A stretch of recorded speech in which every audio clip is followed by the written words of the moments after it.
Hi everybody, today we'll talk about how to fix or how to solve your TikTok. To know how to fix or how to solve the problems that you have on TikTok app, you should just go to settings. Here in this page you click apps, default apps, app settings. When you'll find this page, you will search about the application of TikTok and you will enter. Here in this page of app info, you will click on first stop and you will click OK. Here we'll go to the window of storage.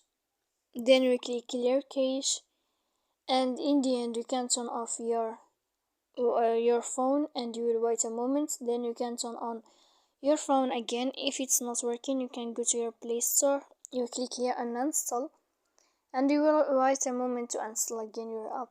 So please don't forget to support us by like and subscribe. See you next time in another video.